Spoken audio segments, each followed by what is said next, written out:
Shalom. Welcome to Lights of the Nations. We're getting back now to Maimonides, the Rambam, Hilchot Beit HaBechira, Laws of the Holy Temple, in the 5th chapter. We are up to Halacha Vav, the 6th entry in this chapter.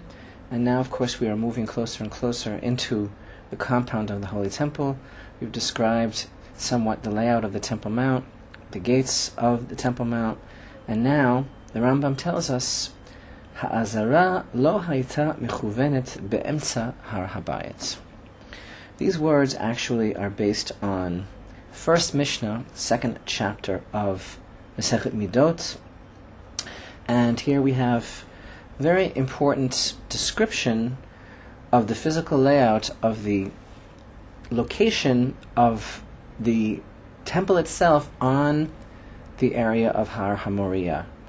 And the Rambam begins by telling us Ha'azara lo hayta mechuvenet be'emtza har habayit. The placement of the courtyard was not exactly in the middle of the Temple Mount. Ela rechoka midrom har habayit yater mikol haruchot. But rather, it was the greatest distance from the outer wall of Har Habayit to the wall of Azara was on the southern side. In other words, it was further away from the southern side than any of the other directions. Ukrova lama'arav yater mikol haruchot. And on the western side, it was closer to the outer wall of Har Habayit than any other side.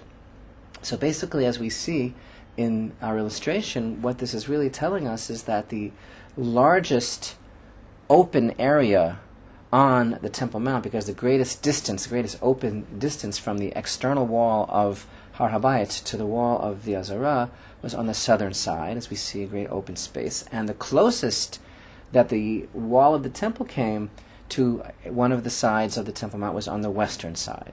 The Rambam continues and tells us, Ubeina ubein hatzafon yater mima shebeina ubein hama'arav. On the northern side was a greater space than the space on the western side. Ubeina ubein hamizrach yater mima shebeina ubein hatzafon. And on the eastern side there was a greater space than that on the northern side. Thus we find that the greatest open area, because of the fact that the compound of the temple itself was not placed exactly in the middle of this area called Har HaMoriah, greatest open area, the greatest distance from the outside of the Har, of the Mount, Temple Mount, to the temple was on the southern side. The second was on the northern side, and then the east, the third largest space, and then on the west, the least space of all, exactly as we see in our illustration. Now, actually, this is something that is very clearly seen by anyone who visits the Temple Mount today. When I have the opportunity to bring visitors to the Temple Mount, of course, in strict accordance to halacha, and taking every precaution and all of the instruction that we have for visiting the Temple Mount in purity, one of the things that I always point out is this very concept. It's important for us when we begin our walk on the Temple Mount, beginning from Shar HaMugrabi. From the Mugrabi gate, we go in, which is of course on the western side of the Temple Mount complex, and we begin to walk from the west to the east on more or less the southern side of the Temple Mount. And then we come to this very, very large open area past the Al-Aqsa Mosque in the most open area part of the Temple Mount, which is the southern side. And of course, all of this you can see very clearly on a video tour that we have online that we made a number of years ago. It's still very accurate. A tour of the Temple Mount. It's quite an extensive tour that we were able to record in 2005. If you haven't seen it yet, you might want to go there now, especially to appreciate this particular idea that we're trying to convey here. So there we are, standing in the southern side of the Temple Mount, the area known as Solomon's Stables, and we're looking towards the north. And I try to point out there the boundaries and the parameters of where the temple itself would be standing from our perspective there. And of course, when we do this walk, we are essentially adopting the opinions of certain of our great sages and luminaries. The most, I always stress, the most central opinion, that which is the most accepted by the rabbis as far as where the temple was. And I always point out where the actual sanctuary stood and where the altar stood and what we are seeing from our vantage point. And just there, exactly as Rambam here is describing, I point out the vast open area on the southern side of the Temple Mount, much, much larger than any of the other directions. And I always point out that the reason for this is because when the pilgrims, the Oli Regel, came to the Temple Mount, very large amounts of people came to the Holy Temple at once on the festivals to worship there. And if you could just imagine for a moment the concept of the Passover offering, wherein the entire house of Israel is obligated to come to the Holy Temple on a very specific date, within a very, very tight window of time, on the afternoon of the 14th day of Nisan, so you can have as many as several million people at once. And most of the pilgrims are coming to the Temple Mount from the southern entrance, from the Hulda gates that we have discussed previously here in our teaching. And so when they would come through the Hulda gates on the southern side, they would come through these underground tunnels, they would come out, find themselves in the outer court, the Rachava, the outer area of the Temple Mount complex. Before, of course, the Soreg, this was the place where people would first be coming up from the tunnels into. So therefore, this is one reason why this area was so large, because it was there that the holiday pilgrims would actually need to be accommodated, to stand, to meet before preparing to go on further inwards into the temple itself. Now, regarding what we're stating here, as we mentioned already, this is based on the first Mishnah in the second chapter of Masechet Midot. However, the Rambam's words here are based on that Mishnah, but they don't follow exactly the wording of that Mishnah. The wording of the Mishnah is slightly different. It tells us, Ruba min hadarom, the majority of the area of the Temple Mount was from the south. Sheinilo min hamizrach, second to that from the east. Shlishilo min hatzafon, thirdly from the north. Mu'ato min ha'ma'arav, so that the least bit of area was on the western side. And then the Mishnah concludes and says, Makom shahaya rov midato, sham haya rov tashmisho. The place wherein was the majority of its area, that was the place of the majority of its userness, of the part that needed to be accessed, and exactly as I have described to you regarding the influx of the pilgrims. And as you can see, the Rambam has structured his halakha here somewhat differently. His words are slightly at variance with those of the Mishnah, in that he first goes and describes the two extremities, the south and the west. As the Mishnah describes it as being from the south, from the east, from the north, and ending up with only the slight amount in the west. But the Rambam first describes the two extremities, meaning the south, which had the greatest distance between the Azara, the court, and the outer wall of the Temple Mount, and the west, which had the slightest. And in between, the Rambam describes the north and the east.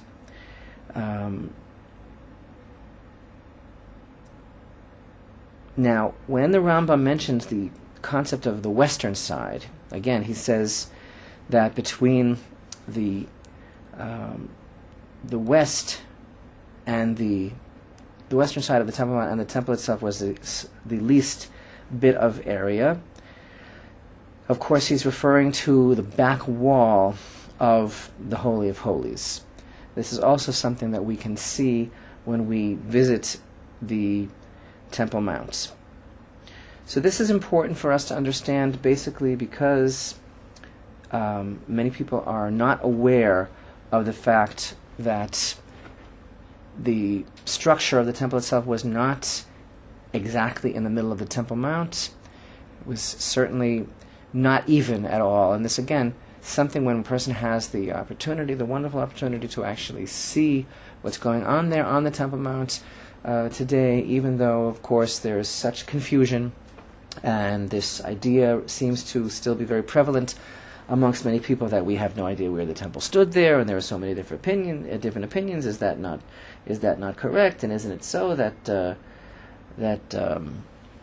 we don't know exactly where it was? This is not how I would present this to you at all. I believe that we actually do know exactly where the temple stood, and there is a great deal of evidence that substantiates these opinions, so that when today we see where the parameters are of the area that we consider to be the temple, we see that it actually fits perfectly the description that we are learning here in Halakha Vav. So this is really very, very important, both the description and the images that you see here regarding the exact placement of the structure. This would be an important point also in time to mention to you, since we've discussed the western side of the Azara and its relationship to the outer western extremity of the Temple Mount. This would be a good time for me to interject in case you are confused, and I hope that everyone understands that when we refer here to the west, we are not referring in any way to what is known today as the Western Wall. The Western Wall is something else altogether. It is the wall which surrounded the Temple Mount, but we are referring here, the Rambam is referring to the distance between the back wall of the Holy of Holies and the western side of the Temple Mount. I just want to mention also here as a footnote that there is an important commentary on the Mishnah called the Tosafot Yom Tov, who, based on his tradition and everything that the Rambam is telling us here, presents a calculation regarding exact distances between the courtyard, the Azara, and these various extremities of the Temple Mount. And of course, these calculations are not mentioned here in the Rambam. This is a commentary called the Tosafot Yom Tov, but I would like to mention it because if you are trying to make a map, or if you're trying to understand exactly how these distances would be translated, you can bear this in mind. So the Tosafot Yom Tov calculates as follows: that the distance between the courtyard and the southern wall is 250 amot, cubits. The distance between the courtyard and the eastern wall, which we said was the next largest area, 213 cubits. The distance between the courtyard and the northern wall, 115 amot. And the distance between the courtyard and the western wall of the Temple Mount, 100 cubits. So now we're going to continue and begin Halakha Zayin, the seventh Halakha, here in chapter 5 of Hilchot Beit HaBechira. The Rambam tells us, V'lefnei ha'azara b'mizrach hayta ezrat hanashim. In front of the temple courtyard, on the eastern side, is an area known as the women's courtyard. And the women's courtyard is an area that is 135 amot by 135 amot. The Rambam tells us, V'hi hayta orech 100 ama ushloshim v'chamisha ama. It was 135 cubits long, al rochav 100 ama ushloshim v'chamisha ama, and its length was also 135 amot. So obviously what's going on here is that after the Rambam has bothered so succinctly to place for us the exact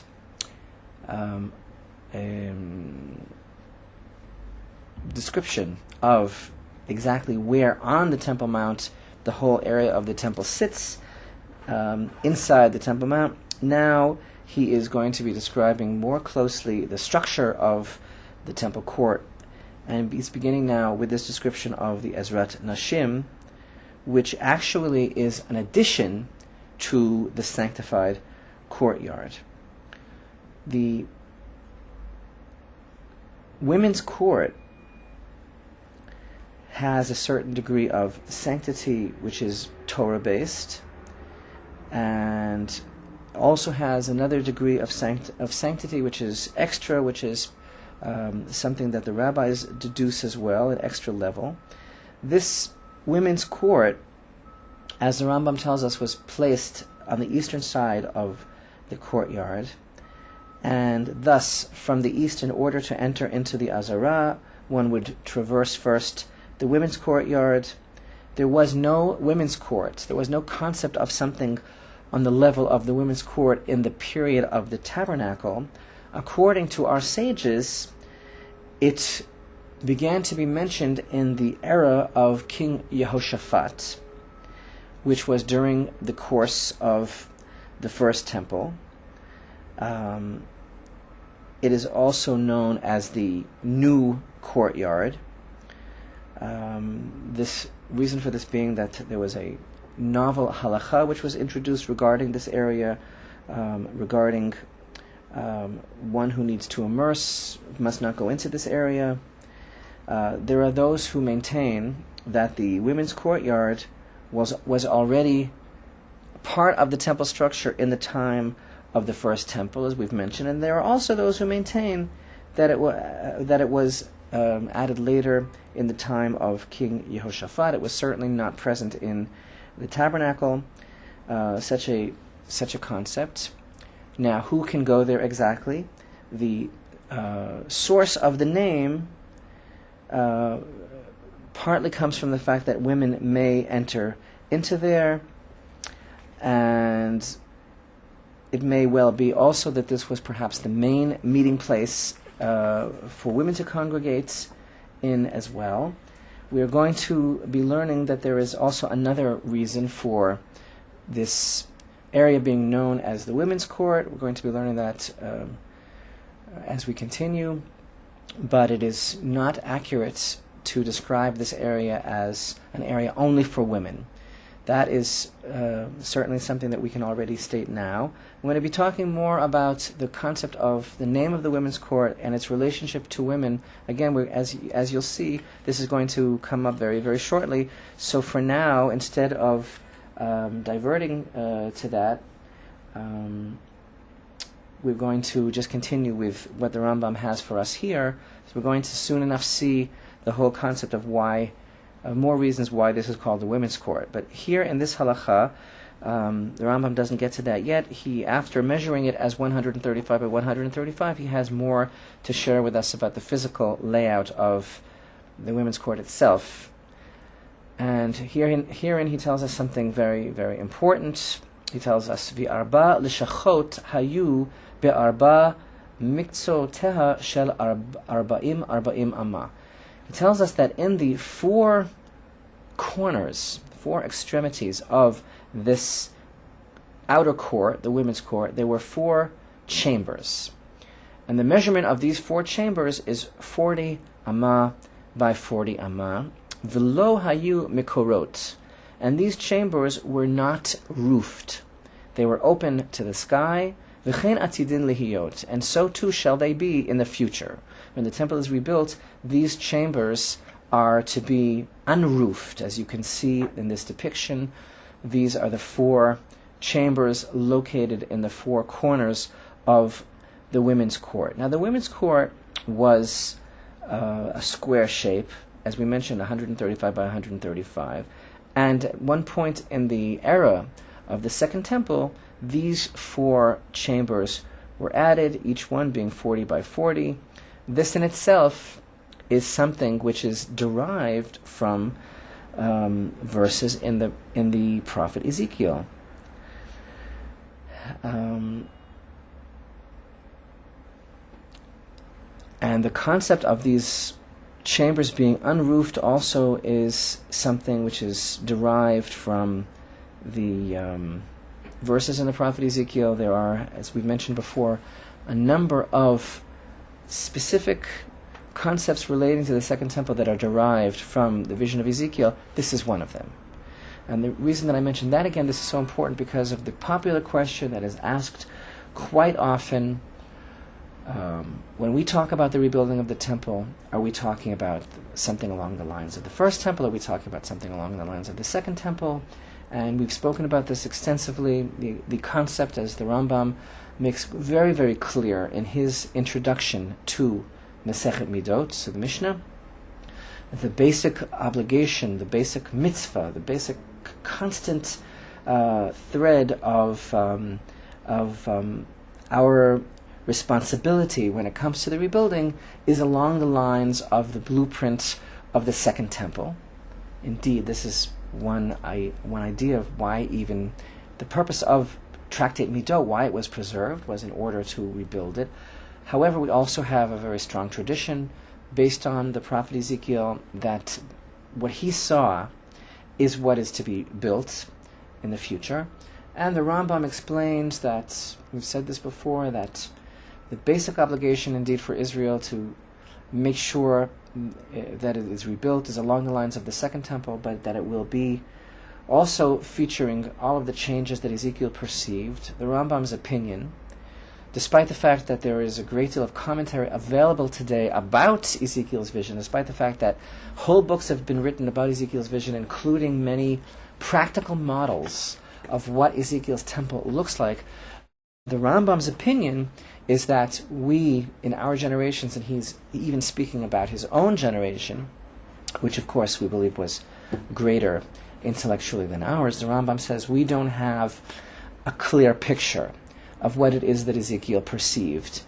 And we're not on the level intellectually or spiritually to really be able to translate his vision into action. And thus the Rambam writes there in his introduction to the Mishnah Masechet Midot that our obligation is to build according to the concept of Beit Sheni, the second temple, and that when the time comes that we have this expanded level of understanding and consciousness, then we shall make the additions also that are included in the book of Ezekiel, with the exception of certain things that were already included by the builders of the second temple in their structure that they were able to understand from the book of Ezekiel. This is a very important concept in the writings of our sages, and one of those additions was, in fact, the existence of these 4 unroofed chambers that are in the 4 corners of the women's court. Quickly beginning now, halacha chet. What are these 4 chambers that are in the 4 corners of the women's court? Halacha chet uma hem mishamshot. What is the purpose of these 4 chambers? Dromit mizrachit, on the southeastern side, lishkat hanazirim. This is the chamber of the Nazarites. Shesham mivashlin et shalmehem umegalchin et sa'aram. This is the chamber where the Nazarites, completing their vow, one who takes upon himself a Nazarite vow at the conclusion of the particular period of abstention, the particular period of his vow to Hashem to be a Nazir, he brings a certain offering and he cuts off his hair. And the hair which is cut off, which grew during the period of his Nazarite vow, is actually shaved and burned in the fire underneath the pot that is cooking his offering. And that all takes place in the chamber of the Nazarites, which the Rambam describes to us as being in the southeast corner of the women's court. Mizrachit Tzfonit, on the northeast corner of the women's court, we have there Lishkat Dir Ha'itzim. We have there the chamber of the wood. Shasham Kohanim Ba'alei Mumim Matliim Ba'itzim.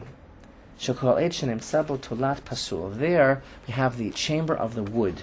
And in the chamber of the wood, there is a special kind of job that's being done by certain Kohanim. Kohanim who were rendered invalid from the service of actually being able to officiate with the offerings in the proximity of the altar.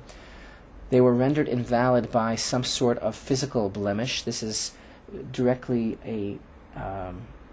instruction that we find in the book of Leviticus, that Hashem tells us that Kohanim that have certain blemishes are not allowed to officiate in the temple, but they have a different job, and that job entails that in this chamber, in the northeast corner of the women's court, the wood chamber, they inspect the wood that is to be used for the fire on the altar to make sure that it is not wormy. Because any wood in which is found worms is rendered invalid to burn on the altar. This actually is one of the secrets of the beautiful and holy day of the 15th of Av. If you recall, we had a special lesson about Tu B'Av. Tu B'Av is a day that from that day on the power of the sun diminishes, and therefore any wood which is brought after that time is invalid because it's considered that it's perhaps moist or damp and there are worms. We shall see also that there is a very unusual tradition about something that happened at one time in the temple regarding this chamber of the wood. We're going to stop here in the very middle of Halacha Chet, describing the four chambers, and as we continue we're going to learn more about these four chambers, and again the reason for the name of the women's court, other things that happen there, as we continue to describe the descriptions of the dimensions of the temple, all for the purpose of preparing to rebuild and bring back the light of the divine presence into the world, the light to Israel, and the light to the nations. Light to the Nations is produced by the Temple Institute, Jerusalem, Israel. Dedications are available for upcoming Light to the Nations teachings. To make a dedication, please visit templeinstitute.org, the multimedia section, Light to the Nations, or email us at temple@temple.org.il. Your dedications help to make these productions possible.